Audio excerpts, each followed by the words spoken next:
The morning mist hung thick over the Euphrates River as Staff Sergeant Maria Santos checked her A-10 Thunderbolt II for the third time. The massive GAU-8 cannon beneath her aircraft gleamed in the pre-dawn light, its 7 barrels ready to deliver devastating firepower. She had flown 43 combat missions over Iraq, but something about today felt different. The radio chatter from ground control carried an urgency she hadn't heard before. "Thunder 17, this is Overlord." The voice crackled through her headset. "We have a developing situation approximately 15 clicks northeast of your position. SEAL Team 7 is pinned down along the river bend. Heavy enemy contact." Maria's hands moved automatically across the controls, her years of training taking over.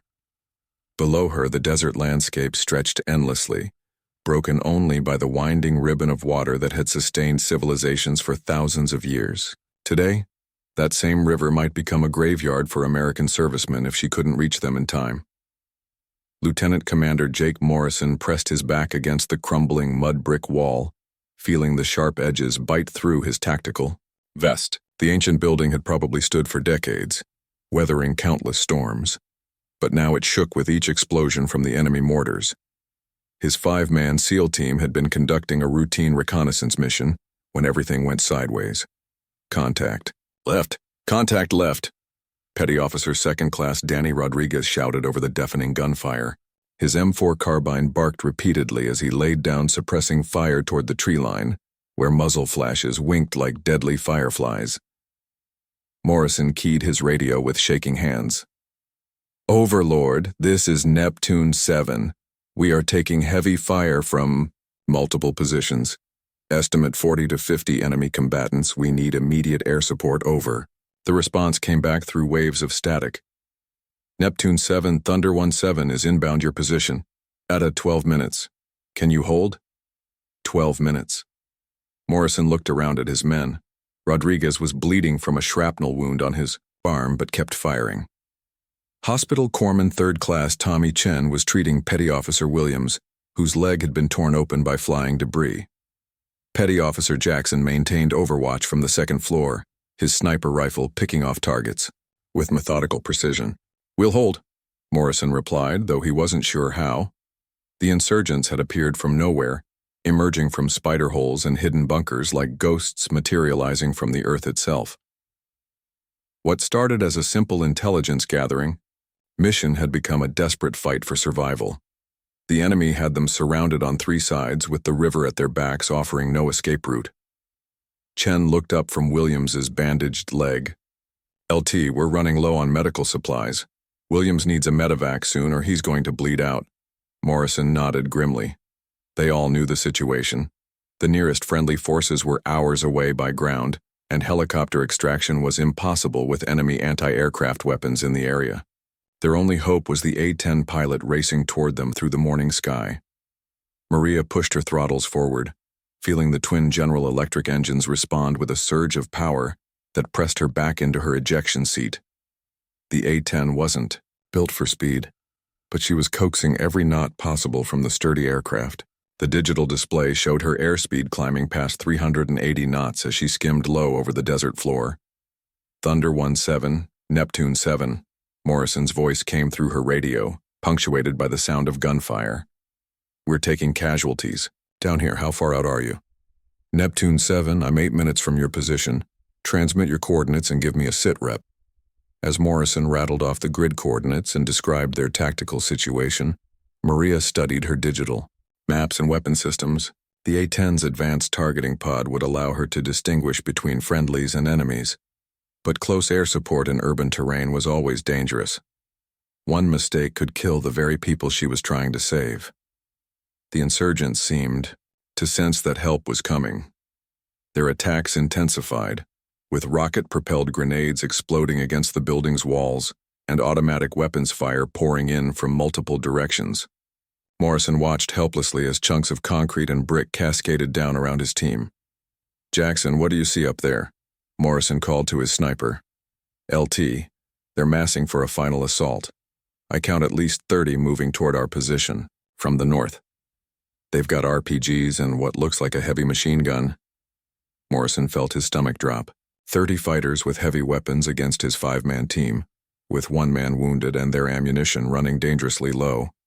He keyed his radio again. Thunder 1-7, Neptune 7. Enemy forces are preparing for a major assault on our position. We need immediate close air support or we're not going to make it out of here. Maria's voice came back steady and professional despite the desperate situation. Neptune 7, I'm 5 minutes out. I need you to mark your position with smoke and stay low. I'm coming in hot. Rodriguez pulled a smoke grenade from his vest and prepared to deploy it. The yellow smoke would give the A-10 pilot a visual reference point, but it would also tell the enemy exactly where they were hiding. It was a calculated risk they had no choice but to take. Morrison looked around at his team one more time. These men had trained together, fought together, and bled together. They had families back home who were counting on them to return safely. Williams struggled to maintain consciousness as Chen continued applying pressure to his wound. Jackson remained at his post, methodically engaging targets despite the overwhelming odds. The sound of approaching enemy fighters grew louder. Morrison could hear their voices calling to each other in Arabic as they coordinated their final assault. In a few minutes, they would storm the building from multiple directions, and his small team would be overrun. Rodriguez, pop that smoke, Morrison ordered. The yellow smoke billowed up from their position, marking their location for friend and foe alike. Now there was nothing to do but wait and pray that the A-10 pilot could reach them before the enemy launched their final attack. Morrison gripped his rifle tighter and prepared for what might be his last firefight. Maria spotted the yellow smoke rising from the cluster of buildings beside the river before she heard Morrison's confirmation over the radio. The scene below looked like something from a war movie, except the explosions and gunfire were real, and real men were dying. She could see muzzle flashes winking from multiple positions surrounding the SEAL's location. Neptune 7, I have visual on your smoke. I can see enemy positions on 3 sides of your location. I'm going to make my first pass from east to west, engaging targets north of your position. Keep your heads down. Maria rolled her A-10 into a shallow dive, lining up her attack run. The aircraft's cannon made a distinctive sound that earned it the nickname Warthog, but to friendly ground forces, it was the most beautiful sound in the world. She squeezed the trigger and the GAU-8 cannon roared to life with a sound like ripping canvas amplified 1,000 times. The 30mm depleted uranium rounds struck the enemy positions with devastating effect. Insurgents who had been advancing confidently toward the SEALs building suddenly found themselves under attack from above. The massive rounds tore through their cover like it was made of paper, sending fighters scrambling for better protection. Morrison felt the building shake as Maria's cannon rounds impacted the enemy positions 200 meters away. The distinctive "prrrt" sound of the A-10's gun was music to his ears, and he could see the psychological effect it had on the enemy fighters. Many of them broke contact and began retreating toward better cover. Thunder 1-7, that was right on target. You've broken up their assault formation, but there are still plenty of them out there. Maria pulled up from her attack run and began a wide circle to set up for another pass.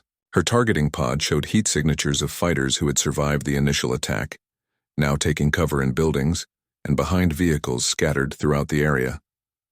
Neptune 7, I'm going to work the tree line on your western flank. I can see a heavy machine gun position that's been giving you trouble. The insurgents' 50 caliber machine gun had been raking their position for the past 20 minutes, forcing the SEALs to keep their heads down and preventing them from returning effective fire. Maria locked onto the position with her targeting system and selected a different weapon for this engagement. Instead of the cannon, she fired a AGM-65 Maverick missile. The guided weapon streaked down from her aircraft and exploded directly on target, silencing the heavy machine gun forever. The explosion sent a pillar of smoke and debris high into the air, and Morrison could hear the enemy fighters shouting in confusion and fear. Chen looked up from treating Williams, whose condition was growing worse by the minute. LT, I need to get him to a trauma center soon. He's lost a lot of blood. Morrison nodded while continuing to scan for targets. The A-10's arrival had definitely turned the tide of the battle, but they weren't out of danger yet. Enemy fighters were regrouping in positions where the aircraft couldn't easily engage them without risking collateral damage to nearby buildings. Thunder 1-7, We've got movement in the building complex about 300 meters to our north. They're trying to flank us through the residential area. Maria frowned as she studied the area Morrison described. Several large apartment buildings created a maze of potential hiding spots and firing positions. Worse, her thermal imaging showed what appeared to be civilian heat signatures mixed in with the fighters. Neptune 7, I'm seeing possible civilians in that area. I need positive identification before I can engage. This was the nightmare scenario for close air support pilots. In urban combat, enemy fighters often tried to blend in with civilian populations, making it nearly impossible to engage them without risking innocent lives. Maria had trained extensively for these situations, but the reality was always more complex than any simulation. Jackson's voice crackled over the team radio from his overwatch position. LT, I can see fighters with weapons moving through those buildings, but there are definitely civilians in there too. Families with children. Morrison cursed under his breath. The enemy was using the civilian population as human shields, knowing that American forces would hesitate to fire into areas where innocent people might be harmed. It was a tactic that put both the SEALs and the civilians in greater danger. Thunder 17, Neptune 7. We have positive identification of armed fighters in the residential complex, but there are civilians present. Can you engage with precision weapons? Maria checked her remaining ordnance. She had expended one Maverick missile and several hundred rounds of 30mm ammunition, but she still had options for precision strikes. The key would be identifying specific targets that pose the greatest threat while minimizing risk to non-combatants. Neptune 7, I'm going to make a low pass and use my cannon with short, controlled bursts. I need your sniper to help guide me onto specific targets. Jackson adjusted his scope and began calling out target locations to Maria. Thunder 17, I have a fighter with an RPG on the rooftop of the northernmost building. He's preparing to engage our position. Maria rolled into another attack. Run, this time coming in lower and slower to ensure accuracy. She could see the fighter Jackson had identified, along with several others who were moving into positions to attack the SEALs from multiple angles. The insurgents hadn't given up their assault. They were simply adapting their tactics to account for the presence of American air support. Some fighters had moved into buildings where the A-10 couldn't easily engage them, while others were using civilian areas as cover for their movements. Morrison watched as more enemy fighters appeared from concealed positions throughout the neighborhood. It seemed like every building held potential threats, and his small team was running low on ammunition to deal with them all. Rodriguez, how much ammo do you have left? 3 magazines for my rifle and 2 for my sidearm, LT. Not much. The rest of the team reported similar ammunition levels. They had enough for perhaps 10 more minutes of sustained combat, assuming the enemy didn't launch another coordinated assault. Morrison realized they needed to call for additional support or find a way to extract from their current position. Overlord Neptune 7, we need immediate extraction or reinforcement at our current position. We have 1 urgent casualty and are running low on ammunition. The response from headquarters was not what Morrison wanted to hear. Neptune 7, nearest ground forces are still 2 hours out. Helicopter extraction remains unavailable due to enemy air defenses. You need to hold your position until Thunder 17 can neutralize the remaining threats. Maria heard the exchange over the radio and felt the weight of responsibility settle on her shoulders. 5 American warriors were counting on her to clear the way for their survival, but she had to do it without harming the innocent civilians who were caught in the middle of the firefight. She began another attack run, this time focusing on the fighters who had moved into the open areas where she could engage them safely. The sound of her cannon echoed across the river valley as she systematically eliminated threats while the SEALs waited below, hoping she could tip the balance in their favor before their ammunition ran out completely. The enemy fighters had learned to fear the sound of Maria's A-10, but they were far from defeated. As she completed another strafing run, she noticed they were adapting their tactics, moving in small groups and using the urban terrain to their advantage. Her fuel gauge showed she had perhaps 30 minutes of flying time remaining before she would need to return to base. Neptune 7, I'm going to try something different. I need you to be ready to move on my signal. Morrison looked around at his team. Williams was barely conscious, supported by Chen, who continued to apply pressure to his wounds. Rodriguez and Jackson were down to their last few magazines, and they all showed the strain of prolonged combat. Moving with a wounded man while under fire would be extremely dangerous. Thunder 1-7, where do you want us to go? We're surrounded on 3 sides with the river behind us. Maria studied her tactical display, searching for options. The river, that had seemed like a barrier, might actually be their salvation. About 400 meters downstream, she could see what appeared to be an old boat dock with several small vessels tied up alongside it. Neptune 7, I'm looking at a dock facility, downstream from your position. If you can make it there, those boats might be your ticket out of the area. Morrison raised his binoculars and spotted the location Maria was describing. The dock was partially hidden by overhanging trees, which would provide some concealment. But getting there would mean crossing open ground while under enemy observation. Thunder 1-7, that's a long way to move a wounded man with hostiles all around us. Maria had already considered that problem and was formulating a plan. Neptune 7, I'm going to create a diversion. When I make my next gun run, I'll engage targets on the far side of the area to draw their attention away from the river. That should give you a window to move. Jackson spoke up from his overwatch position. LT, I can see at least 15 fighters still active in our immediate area. They're waiting for us to try something like this. Morrison weighed his options. They could stay in their current position and hope reinforcements arrived before they ran out of ammunition, or they could attempt to reach the boats and extract themselves from the area. Both choices carried significant risks. Williams stirred slightly and tried to speak. Chen leaned down to hear him better. He says he can move, LT. Says he doesn't want to be the reason we all get killed. The determination in his wounded teammates' voice made Morrison's decision easier. All right, here's what we're going to do. Rodriguez, you and Chen will carry Williams. Jackson will provide rear security and I'll take point. Thunder 1-7 will cover our movement with suppressing fire. Maria lined up for what would be one of her most challenging attack runs yet. She needed to engage multiple targets spread across a wide area, while being careful not to hit any civilians who might still be in the neighborhood. Her targeting computer showed at least a dozen potential threats, but she would have to prioritize the ones that posed the greatest danger. To the SEALs movement. Neptune 7, I'm beginning my attack run now. Start moving toward the river on my signal. The A-10's cannon erupted in a series of controlled bursts as Maria systematically engaged enemy positions.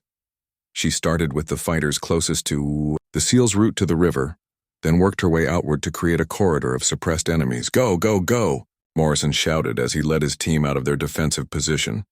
Rodriguez and Chen struggled to carry Williams between them while maintaining their weapons ready. The wounded SEAL was barely conscious but tried to help by putting his arms around their shoulders to distribute his weight. Jackson brought up the rear, his rifle sweeping back and forth as he searched for threats. The group had covered about half the distance to the river when enemy fighters began emerging from buildings they had thought were clear. Maria spotted the threats on her targeting display and immediately adjusted her attack pattern. Neptune 7, you have contacts emerging from the building on your left flank. Morrison saw the muzzle flashes and dove for cover behind an abandoned car, pulling his team down with him. Bullets pinged off the vehicle's metal body as the enemy fighters tried to pin them down in the open. Jackson rolled into a firing position and began engaging the threats with precision shots from his rifle. 2 down on the left, but there are more coming from the building complex. Maria rolled her A-10 into a steep diving attack, bringing her cannon to bear on the building where the enemy fighters were positioned. The 30mm rounds punched through the structure's walls, forcing the insurgents to take cover or be torn apart by the devastating firepower. Move. Move while they're suppressed, Maria called over the radio. The SEALs sprinted the remaining distance to the riverbank, with Rodriguez and Chen practically carrying Williams the entire way. They reached the dock area just as enemy fighters began emerging from their cover to pursue them. Morrison quickly assessed their new position. 3 small boats were tied to the wooden dock, but he had no idea if any of them were in working condition. The dock itself provided minimal cover, and they would be sitting ducks if they couldn't get one of the boats started. Jackson, set up. Overwatch on that dock house. Rodriguez, check those boats and see if any of them run. While his team worked frantically to secure their escape route, Morrison watched Maria continue her attack runs above them. The A-10 pilot was systematically suppressing enemy positions throughout the area, but he could tell she was running low on ammunition by the shorter bursts from her cannon. Rodriguez jumped into the first boat and tried to start the engine. Nothing. The second boat's engine turned over but died immediately. As he moved to the third boat, enemy fighters appeared on the riverbank upstream from their position. Contact north. Contact north. Jackson's rifle cracked repeatedly as he engaged the new threats. Maria saw the developing situation and realized the SEALs were running out of options. The boats represented their only chance of escape, but enemy fighters were closing in on their position from multiple directions. She made a split-second decision that would either save them or get them all killed. Neptune 7, I'm coming in danger close. Get down and stay down. Morrison understood immediately what she meant. Danger close meant she would be firing her weapons extremely close to friendly forces, risking hitting them in order to eliminate nearby threats. It was a desperate measure, used only when no other options remained. Everyone down. Danger close incoming. The team pressed themselves against the dock as Maria's A-10 screamed overhead at what seemed like treetop level. Her cannon rounds impacted just meters away from their position, sending dirt and debris raining down on them. The psychological effect on the enemy fighters was immediate and devastating. Rodriguez worked frantically with the third boat's engine while Maria's attack runs kept the enemy forces at bay. Finally, the engine coughed to life with a roar of diesel exhaust. I got it running. Chen helped lift Williams into the boat while Morrison and Jackson provided covering fire. Enemy bullets snapped overhead as they loaded their wounded teammate and prepared to escape down the river. Maria watched from above as the small boat pulled away from the dock with all 5 SEALs aboard. She had enough fuel for perhaps one more attack run before she would have to return to base, but the immediate crisis was over. The boat disappeared around a bend in the river, carrying the SEAL team toward safety and friendly forces downstream. But their escape was far from over, and Maria realized she might not be able to protect them much longer. The small fishing boat churned through the muddy water of the Euphrates as Rodriguez pushed the engine to its maximum speed. Williams lay in the bottom of the boat, his face pale but his eyes alert. Chen continued monitoring his vital signs while trying to keep his medical supplies dry in the spray from the bow. "How's he doing?" Morrison shouted over the noise of the engine and the wind. "Blood pressure's dropping, but he's stable for now. We need to get him to a medical facility within the hour, or we're going to lose him." Morrison keyed his radio, hoping to maintain contact with Maria despite the distance and terrain. "Thunder 17, Neptune 7, we're mobile on the river, heading downstream toward friendly lines. What's your fuel status?" Maria's voice crackled back through heavy static. "Neptune 7, I've got about 15 minutes of loiter time before I have to return to base. I'm tracking your movement from above, and I can see enemy vehicles moving along the riverbank paralleling your course." Morrison looked toward the shore and saw dust clouds marking the locations of vehicles racing to intercept them. The insurgents weren't giving up their pursuit just because the SEALs had reached the water. If anything, the boat made them easier to track from a distance. Jackson, who had positioned himself in the stern of the boat with his rifle ready, spotted the first threat. Technical at 2 o'clock. Machine gun mounted in the back. The enemy pickup truck had appeared on a bluff overlooking the river, its heavy machine gun already swiveling toward their boat. The gunner opened fire, sending a stream of bullets splashing into the water around them. Rodriguez threw the boat into a series of evasive maneuvers, zigzagging across the river to throw off the gunner's aim. The small vessel wasn't designed for high-speed turns, and it felt like they might capsize at any moment. Maria spotted the technical from her altitude and immediately rolled into an attack run. "Neptune 7, I have the technical in sight. Keep your heads down." Her cannon rounds walked across the bluff, converging on the enemy vehicle. The pickup truck disappeared in a cloud of smoke and debris as the 30mm rounds found their target. But even as Maria pulled up from her attack run, more vehicles appeared on both sides of the river. "Neptune 7, you've got multiple vehicles converging on your position. I count at least 6 technicals, plus several smaller vehicles. They're trying to set up a roadblock at the bridge ahead of you." Morrison raised his binoculars and could see the bridge Maria was referring to. It was an old concrete structure that spanned the river about 2 kilometers downstream from their position. Enemy vehicles were already positioning themselves on both sides of the bridge, creating a kill zone that would be nearly impossible to navigate. Thunder 1-7, can you clear that bridge for us? Maria checked her remaining ammunition and fuel levels. She had perhaps a dozen short bursts left in her cannon, and less than 10 minutes before she would be forced to return to base. Once she left, the SEALs would be on their own against overwhelming enemy forces. Neptune 7, I can suppress some of those positions, but there are too many for me to eliminate them all. You need an alternate route. Morrison studied his map of the river system. There was a smaller tributary that branched off about half a kilometer before the bridge. If they could reach it, they might be able to evade the roadblock, but it would take them into unfamiliar territory. Rodriguez, can you see that smaller river channel coming up on our right? Rodriguez followed Morrison's pointing finger and nodded. I see it, LT, but I don't know how deep it is. This boat draws about 3 feet, and those side channels can be pretty shallow. They were rapidly approaching the point where they would have to make their decision. Continue downstream toward the bridge and the waiting ambush, or try the tributary and risk running aground in shallow water. Chen looked up from treating Williams. LT, we need to make a decision fast. Williams is going into shock, and I'm not sure how much longer he can hold on. The sound of more vehicles approaching from both sides of the river made the decision for them. Morrison pointed toward the tributary. Take the side channel. We'll risk the shallow water rather than face that ambush. Rodriguez spun the wheel hard to the right, sending the boat into the mouth of the smaller waterway. The engine immediately began laboring as the propeller scraped against the muddy bottom, but they were still moving forward. Maria watched from above as the boat disappeared into the tributary, partially hidden by overhanging trees and vegetation. The enemy vehicles had reached the main river channel and were spreading out to search for the missing Americans.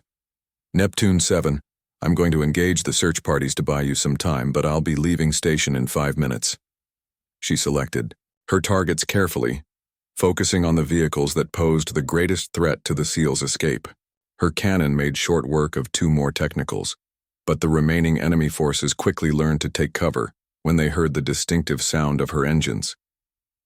The tributary was indeed shallow, and Rodriguez had to navigate carefully around sandbars and fallen trees. Several times the boat scraped bottom and nearly became stuck, but each time he managed to work them free and continue downstream. How far does this channel go? Morrison asked, studying his map. According to this, it reconnects with the main river about 10 kilometers downstream, well past that bridge. But LT, we're making a lot of noise with this engine scraping bottom. If there are any enemy forces in this area, they're going to hear us coming. As if summoned by Rodriguez's words, muzzle flashes appeared from the vegetation along the bank. Enemy fighters had been positioned along the tributary, either as part of the ambush plan or because they had correctly guessed the SEALs' alternate route. Jackson immediately returned fire while Morrison tried to raise Maria on the radio. Thunder. 1-7, we're taking fire in the tributary. We need immediate support. But Maria's response came through broken static, indicating she was already at the edge of her communication range. Neptune. Breaking up. Returning to base. Fuel critical. Morrison realized they were now completely on their own. The A-10 that had been their guardian angel was leaving, and they faced an unknown number of enemy fighters in unfamiliar terrain. With a critically wounded teammate, Rodriguez, can you get more speed out of this thing? Not without tearing the bottom out of the boat, LT. We're already running in water that's too shallow for safe navigation. Chen looked up from Williams with concern written across his face. LT, his pulse is getting weaker. I think he's bleeding internally from the original wounds. We need to get him to a trauma center immediately. The small boat continued its desperate journey through the winding tributary as enemy fire erupted from multiple positions along the banks. Jackson did his best to suppress the threats with his remaining ammunition, but they were vastly outnumbered and running dangerously low on supplies. Morrison keyed his radio, hoping to reach any friendly forces in the area. Any station, this is Neptune 7. We are 5 souls moving south on tributary of the Euphrates River. We have 1 urgent surgical casualty, and are taking heavy enemy fire. Request immediate assistance. The only response was static. Williams suddenly grabbed Chen's arm with surprising strength and whispered something that made the corpsman's eyes widen in alarm. Chen quickly checked his pulse and breathing, then looked up at Morrison with an expression that said everything. They were running out of time in more ways than one. Williams was dying, and everyone in the boat knew it. His breathing had become shallow and labored, and despite Chen's best efforts to control the bleeding, his life was slowly draining away. The corpsman worked frantically with his remaining medical supplies, but without surgical facilities, there was only so much he could do. "LT, I'm losing him," Chen whispered, his voice breaking with emotion. "The internal bleeding is getting worse, and I can't stop it out here." Morrison looked down at his wounded teammate, a man he had served with for 3 years through multiple deployments. Williams had a wife and 2 young children back in Virginia Beach, and the thought of them losing their father in this godforsaken river made Morrison's chest tighten with grief and rage. The boat suddenly shuddered as the propeller struck something hard beneath the muddy water. Rodriguez immediately cut the engine and tilted the motor up to assess the damage. "We hit something big, LT. The prop is damaged and we're taking on water." Jackson pointed toward the shore, where they could see muzzle flashes from concealed positions among the reeds and palm trees. "We've got company on both banks. Looks like they've been tracking our movement and setting up ambush positions along the tributary." Morrison realized they had run out of options. The boat was damaged and taking on water. They were surrounded by enemy forces. Their ammunition was nearly exhausted, and Williams needed immediate medical attention that they couldn't provide in their current situation. "Rodriguez, can you get us to that island up ahead?" Morrison pointed to a small patch of land in the middle of the tributary, covered with dense vegetation that might provide some concealment. "I can try, LT, but we're going to have to beach the boat. This thing isn't going much farther with that damaged prop and the water we're taking on."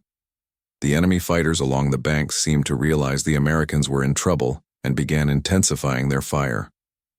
Bullets whined overhead and splashed into the water around the struggling boat as Rodriguez nursed it toward the small island. Chen continued working on Williams, using his own shirt to try to create additional pressure bandages. "Stay with me. Williams, your kids are waiting for you at home, remember? Sarah's got that dance recital next month, and Tommy's Little League season is starting soon." Williams' eyes fluttered open at the mention of his children. He tried to speak but could only manage a weak whisper. Chen leaned down to hear him better, then nodded grimly at Morrison. "He wants to know if we're going to make it home." Morrison looked around at his team, then back at Williams. Despite their desperate situation, he managed to project confidence in his voice. "We're all going home, Williams. I promise you that." The boat scraped against the muddy shore of the small island, and Jackson immediately jumped out to secure their position. The island was perhaps 50 meters long and 20 meters wide, covered with thick brush and a few palm trees that would provide some concealment from enemy observation. "Chen, can you stabilize him enough for us to move him to cover?" Morrison asked. "I'll do my best, but every time we move him, he loses more blood. LT, I don't think he has more than an hour left without surgery." The sound of approaching engines echoed across the water from multiple directions. The enemy forces were converging on their position, and it was clear they intended to finish what they had started back at the building near the river. Morrison made a decision that would haunt him for the rest of his life. Rodriguez, Jackson, set up a defensive perimeter. "Chen, you stay with Williams and keep him alive as long as possible. I'm going to try to raise someone on the radio." He climbed to the highest point on the island and extended his radio antenna, hoping to reach any friendly forces in the area. After several minutes of trying different frequencies, he finally heard a response. "Neptune 7, this is Paladin Base. We've been monitoring your situation. What is your current status?" Morrison quickly explained their position and Williams' condition. The response from Paladin Base was both encouraging and sobering. "Neptune 7, we have a medevac helicopter inbound to your area, but they can't land while you're under enemy fire. We also have additional air support coming, but it won't arrive for another 20 minutes. Can you hold your position?" 20 minutes might as well have been 20 hours given Williams's condition and the number of enemy forces surrounding their small island. But Morrison had no choice but to try. Paladin base. We'll hold as long as we can. But I need that medevac helicopter to know that we have one urgent surgical casualty, who won't survive much longer. The enemy forces had established positions on both banks of the tributary and were beginning to pour concentrated fire onto the island. Jackson and Rodriguez returned fire with their remaining ammunition, but they were vastly outnumbered and running critically low on bullets.